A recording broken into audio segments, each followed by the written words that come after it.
Hey, stars, it's me, Shot a Star, and I'm back. Listen, I know normally I don't even do videos on the weekend on Saturday, but look, I wanted to get a video in. Mainly, I had some stories to tell you, but I also want to thank you guys from the bottom of my heart, really. Listen, I don't know how many of you guys pay attention to my subscribers or my views on my videos and stuff like that, but those that don't, listen, I am over 2,000 subscribers. And that means so much to me because I'm such a private person and I try to stay out the way. And this was big for me to try to do. And I must say, Leighton pushed me, was like, listen, this is something you should be doing. And I said, okay. And here I am. But I want to thank you guys. Thank you, thank you, thank you. Please continue to like, subscribe, share, comment, all that. Please, I like you. Listen, again, I tell you all the time, my goal is to bring you stories that you don't normally hear. And of course, some things that you are aware of, but you have to mix it in. And I know personally me, I would get tired to of hearing the same story. Of course, I would want to know different individuals what they thought of it.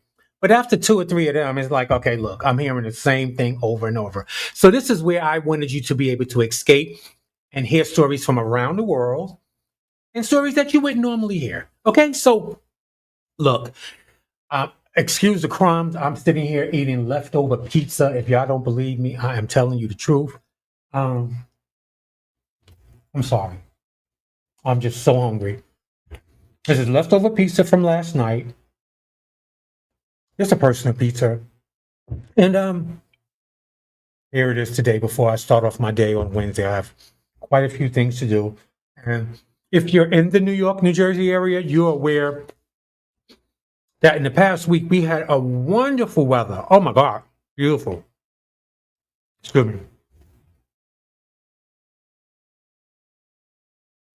I will not do that again.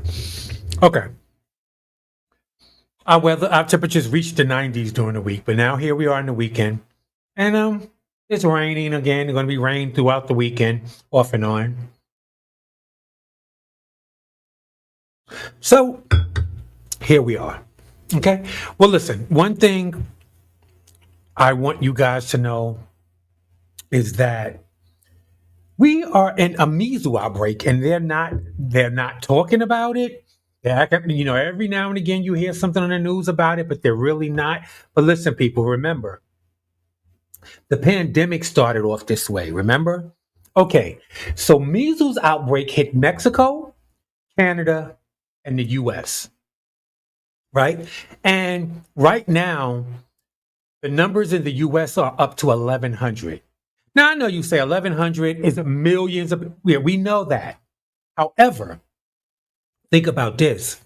In the past 30 years, a year measles count would have been maybe 100, 4 to 5 times less than what it is. And that's because we're not the only one having an outbreak. Mexico is having an outbreak, and right now Canada is having an outbreak. And people are traveling back and forth to and from to both of these locations, right? So it says, as the number of measles cases continue to rise in the US, neighboring countries such as Mexico and Canada also are experiencing deadly outbreaks. Um, they said that this disease is very contagious. It says both Canada and Mexico recorded at least one death after the highly contagious disease is spreading through the country. And people don't normally die from that, because we are normally, we've had shots for this. Well, guess what?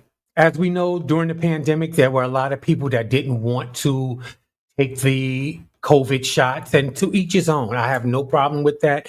Everybody has their own way of doing things and how they want to run their family and their life. So, however, this is not what we're not talking about. COVID. We're talking about measles. And I mean, as far as I know, since I can remember, we were always vaccinated against the measles and the mumps, I believe, and different things of that, right? Well, they're saying that um,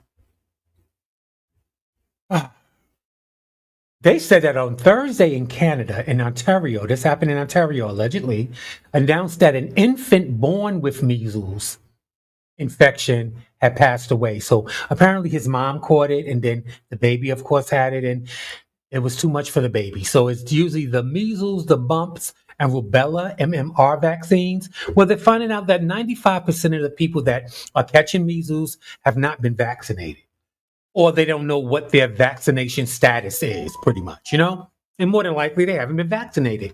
And also remember this, in the past year or two, remember they were busing so many people into New York and into the United States, you know, which Trump is trying to reverse now, I guess. Listen, I'm just stating, I'm sure that all those people that were brought into the country, the migrants, that they weren't tested for shots and stuff like that. They were just put on buses and brought here. Allegedly, that's all I know. I didn't know that they went through any type of medical um, thing where they tested them or vaccination. No, because you got to remember, I tell you guys all the time, different countries have different rules. What we're used to in the United States is not always around the world. So I just wanted you guys to know that they said as of March, late March, right? Mexico had reported at least 1,520 measles cases. Okay. They said while Canadian data revealed that the cases this year is more than they had been in 27 years combined. You put all the last 27 years, all of them that we've had, 100 here, 50 here, whatever, combine the 27 years, and Canada has had more outbreaks than that. At least 2,755 measles cases have been reported in Canada since January. Now, granted, sorry on my teeth. Granted, we are um, in the 6 months. So in 6 months, they've had almost 3,000 measles cases. That's Canada. Um, Mexico has had 1,600, and we are at 1,100. So again, I just wanted you guys to know that it exists. Be careful with your kids. Be careful with your family. Um, I don't know. We just have to be more careful. Don't stop washing your hands. Don't start doing the things that you were doing for COVID, because apparently, somewhat it worked. So measles, you can't see the measles. Somebody can have a complete breakout on their body, and if they're clothed, you won't know. Um, just be careful, guys. Okay. All right. So now look, most of us use DoorDash, Uber Eats, and all of these things, right? Well, are you aware that um, where did this happen at? This happened in Washington. That a drunk, intoxicated, allegedly, an intoxicated DoorDash driver showed up at some people's home that he had delivered groceries to the night before, right? And he came back the next day, allegedly intoxicated with a gun, demanding a tip. I could have been shot. Armed DoorDash driver returns to customer's home to demand tip. Brawls with grandfather in front yard. Video shows. Now there is videos of this. I'm not going to show it. I'm trying to be monetized on YouTube, so I have to be careful about the words that I use, and I have to be careful about the content that I show video of. It sometimes it's owned by other people, and you can't just show it and play it. However, right now I'm being careful. I'm going to start giving you more as I get more. Okay, so it says an armed drunk DoorDash driver showed up at a Vancouver, Washington home demanding a tip for a grocery delivery, which leading to a life or death struggle with the grandfather, who wrestled the gun away from his terrified family as his terrified family looked on. The harrowing incident took place on the morning of May 28th as homeowner Anthony Villano was sitting down to eat breakfast with his daughter and grandchildren. That's when 59-year-old Robert Delahant banged on the front door claiming he was the delivery driver from the previous night back to collect a cash tip. So not only was he intoxicated, he had a gun, had a firearm. Um, okay, this is what apparently happened. Valino said his daughter had ordered about $100 in groceries using a SNAP card through the DoorDash app. So I think that's a public assistance card. I think that's what it's called. So through the DoorDash app, she told Delahunt she had already tipped him digitally and reminded him that tips can't be applied with SNAP. But the delivery driver made it clear he wasn't going anywhere until he was paid in cash. Okay. So he delivered groceries the night before. She used her SNAP card to pay for the groceries, but she did a separate tip digitally on DoorDash for him. And apparently he wanted cash. He didn't want his tips digitally. He wanted his tips in cash. Okay. Um, I'm going to show you. You know what? I can show you this. I can show you a still picture. I can show you. This is after the grandfather, right? After the grandfather wrestled with him in the front yard. Because what happened was the grandfather answered the door while he was banging on the door. And yeah, he started. First of all, he showed a gun in his waistband, and he said he was there to demand a cash tip. And the daughter, which was sitting at the table behind the husband with the grandchildren, behind her father and the grandchildren, stated that she did it separately because she couldn't do it on her SNAP card, right? So, he the man started to get aggressive. So the grandfather kind of backed him up away from the front door because he saw the gun in his waist belt, right? And he decided to unarm him because he felt like his daughter and his grandchildren and himself and the man was allegedly intoxicated. So he wrestled the gun away from him. And as you see in the picture here, this is the DoorDash man that showed up with the gun, the delivery on the ground, and that's the grandfather with the firearm in his hand, right here on his hand, and that's the DoorDash man right here on the floor. And I'm assuming that's the DoorDash's car because I read in the thing that's the daughter's car right here. So yeah. Yeah. So you got to be careful. And I mean, we open ourselves up to a lot of different things by giving out our address and having things delivered. People, you never know who's casing your house, who's casing your property. They're looking to see how many cars in the driveway. They're looking to see who's answering the door.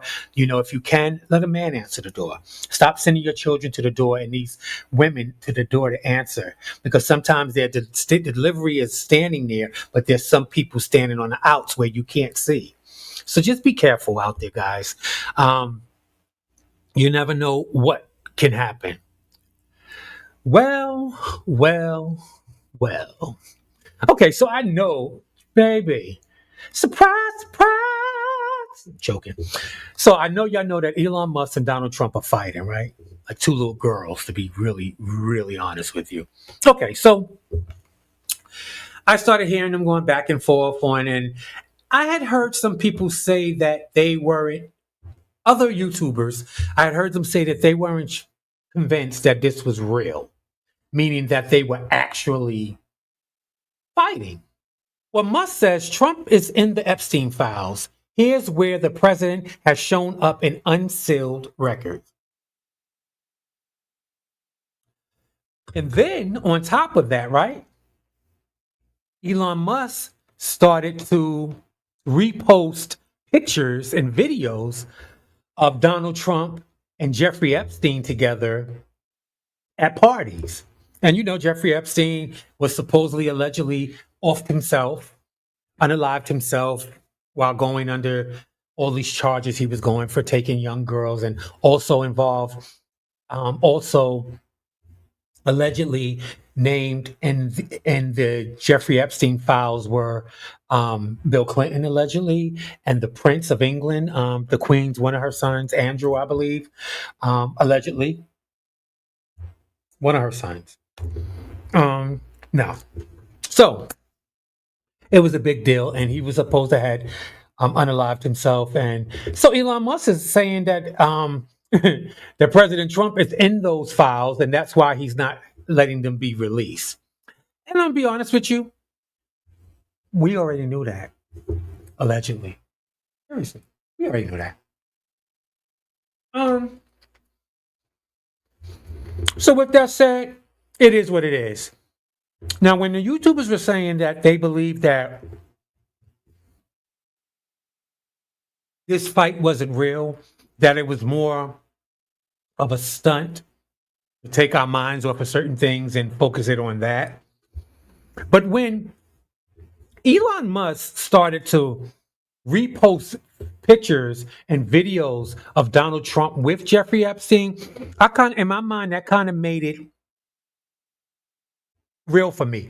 And I say that because, trust me, okay, the last thing Donald Trump wants is for all these American citizens that are not for him or with him anymore or at whatever to think of him partying with Jeffrey Epstein. That's the last thing Donald Trump would want, is for us to be thinking about that. He wants to act like it didn't happen, that the files doesn't matter. Them files should have been released. And we kept hearing things of saying that, oh, they're going to be. Okay, where they at? Where they at? The man is deceased. Where he at? Okay. Show us the pictures. Come on, Donald. Come on, Donald. No, joking. So that's when I kind of thought that the fight was real, because Elon was going for the jugular. It was like a Crystal and Alexis fight. Wow, wow, wow, wow, wow. And then at the end, I hear someone asked Donald Trump about Elon Musk.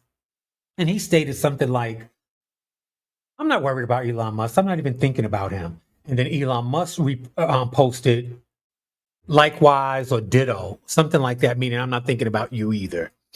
So I always knew that this wouldn't work one way or another, because they're both really headstrong. They want to rule the world.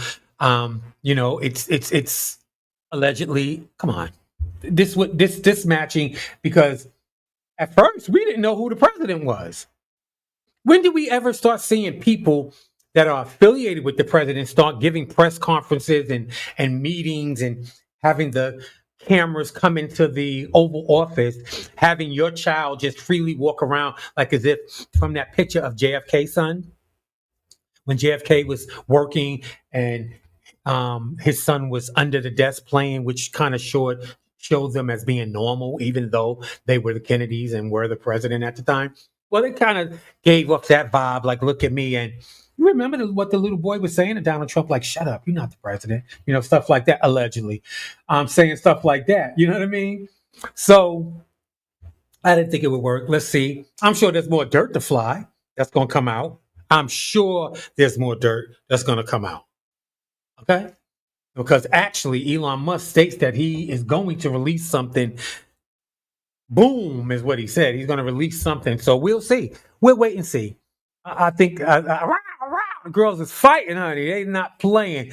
And Donald wasn't going to have, look, Epstein, Elon Musk looked like he got that takeover spirit. You know what I mean? So he was going to completely take over. And Donald knew it. And Donald was like, look, when all else fails, officially, I am the president. Let me kibosh this, knock it out, right?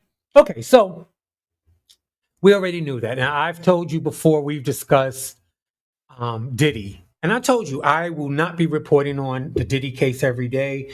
There are plenty of other YouTubers that are actually in court every day. If I wasn't willing to do that, I didn't want to report, or my reports to be repetitive of what others are saying and doing, right?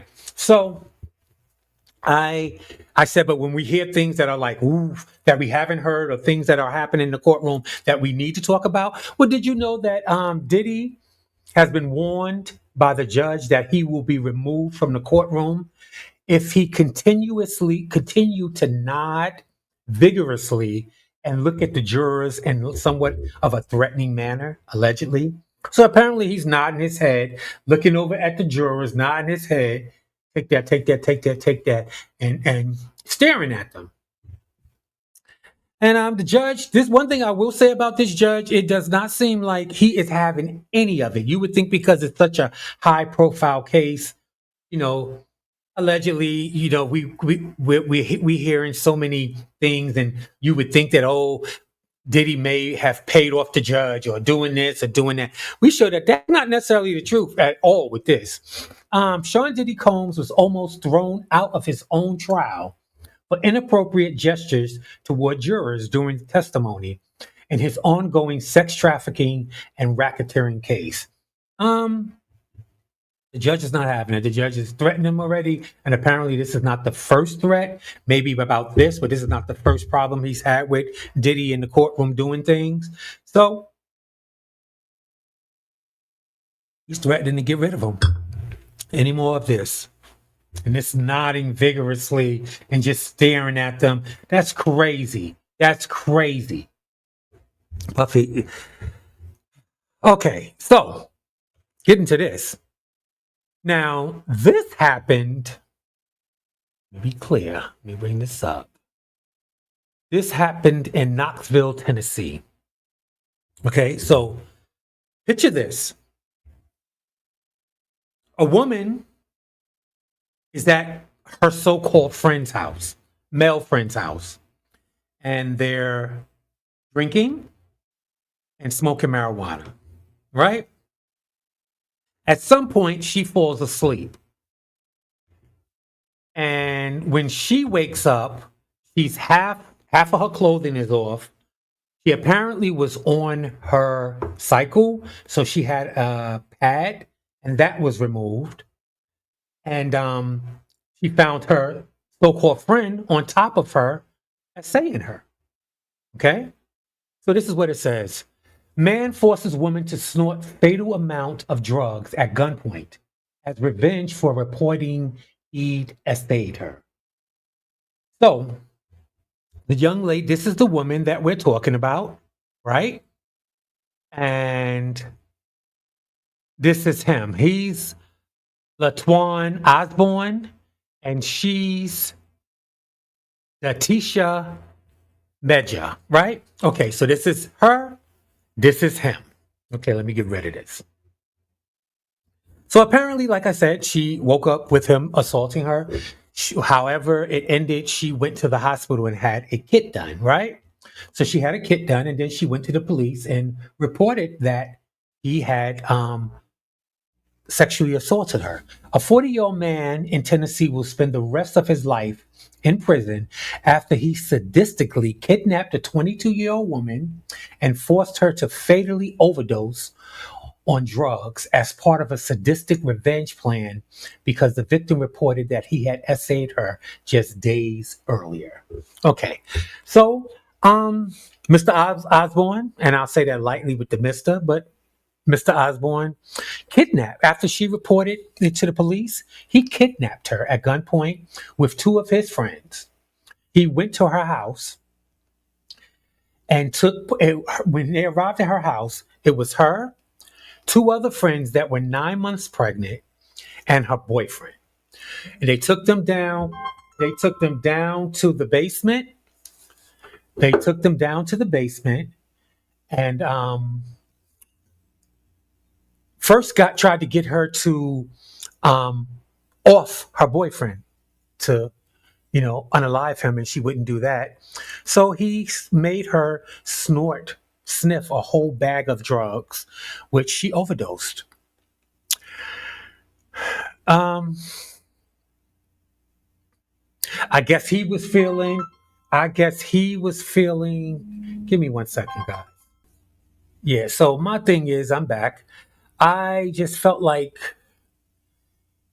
I guess he felt if there's nobody, if she's not alive, she can't testify or continue this case against me. But now you're in jail for life for kidnapping her, for holding three other people, tried to get her to unalive her boyfriend. Then, man, yeah. So again, this is someone that I believe that she thought was her friend because she felt comfortable enough to go into his house and drink and do drugs with him. for whatever reason, and he had other plans for her. So that's what happened. Just be careful, guys. Like I said to you before, this friendship thing is very, very tricky and very, very tricky. Um, Look, just be careful, guys. Everything that shines isn't gold, and everybody that's smiling in your face and say they have your back is not your friend. So just be careful, be careful, be careful. Okay, so well, sometimes when I we think of stars, like certain celebrities, and we remember 20 years ago or 25 years ago when they got married and had a baby. And now I think I reported a few um, children of celebrities that have graduated from college, or like Ja Rule's daughter got married, different things like that. Well, Shantae Moore and Kenny Lattimore's son just graduated from school, from college. And let me bring up a picture. He looks like his dad. I mean, he has a head of a dad, so head of his dad, rather. Head of the class. Stop acting like y'all know Kenny Lattimore. He have a big head. I've actually years ago worked with Kenny Lattimore on one of his photo and video shoots, and I've seen him in person and been around him in person. He's really small. When I say really small, like he's a small guy. He's a short guy, very slim, very light. Like y'all would say, light in the butt, very little. Oh, but anyway, very talented. Love his voice. Well, this is his son and him. They look to be the same height, so he got that from his daddy. That forehead, baby. I don't have a picture with Shantae Moore. The pictures that they showed on this was for Kenny Lattimore and KJ Lattimore. So I guess that's Kenny Jr. So yeah, congratulations to Shantae Moore and Kenny Lattimore and KJ Jr. Congratulations. Like I said, it's really good to be able to see your kids graduate from college and get married and, all those things. And we can remember, I remember when Shantae Moore was married to Kadeem Hardison from A Different World, which was a spinoff from The Cosby Show. Remember him and Whitley? Well, she originally married him, which is Beth Ann's son, if y'all remember, fashion icon. Well, icon, yeah, I would say fashion legend, Beth Ann. And after Kadeem, then I remember her getting with Kenny Lattimore, and now she's married to someone else, and I don't remember his name right off the back, but he is in the music industry. I do know that. So and they all kind of, um, yeah, well, yeah, whatever. I'm gonna leave that alone. Nevertheless, congratulations again. And as we move on. Okay, so I don't know how many of you guys are aware of the policewoman that was shot and unalived by a fellow officer in Chicago. Well, let's give me a check. I'm going to let you get that, and then I'm going to tell you the story. I'm sure you guys are hearing it. Well, it's the Chicago police officer, Crystal Rivera, was unintentionally shot and unalived by fellow officer doing chase in Chicago. Chicago police confirmed Friday night that Officer Crystal Rivera was accidentally pow-powed and unalived by a fellow officer while chasing a suspect after an investigatory stop in Chatham Thursday night. After Crystal Rivera was among officers on a tactical team who were on patrol in the South Side neighborhood when they attempted to conduct a stop. And this happened around 10 p.m., police said. As the officers approached, the suspect ran into a nearby apartment building and officers gave chase. They gave chase up to the second floor where the person ran into an apartment, where they followed him into that apartment where they were met with someone with a rifle. And one of her officer, her partner, or the person that was behind her, fired. They said at some point the officer just discharged a weapon, and they also made a statement that that bullet unintentionally struck Officer Rivera, and that was the only discharge of a gun of a firearm that room and that night. So the person they was chasing never fired. The person that when they bust into the apartment that had a rifle did not fire. The only shot was from the officer that was with her. So I say all this to say, you know, lately some people have been having such issues with the police, right?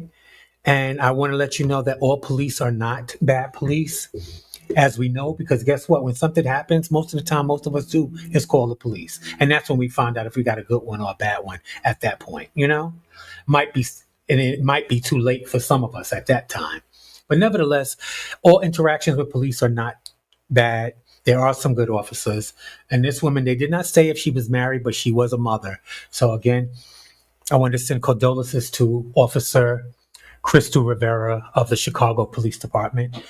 And listen, that's what I got today. I want you guys to go out and enjoy your weekend. It's raining. I'm here in New Jersey off and on. In New York, I assume the same off and on this weekend, but the temperature is good. Just enjoy yourself. Have a great time. Check on your strong friends. Be intentional. I want y'all guys to be in the know. Love you guys. And until next time, be safe, be intentional.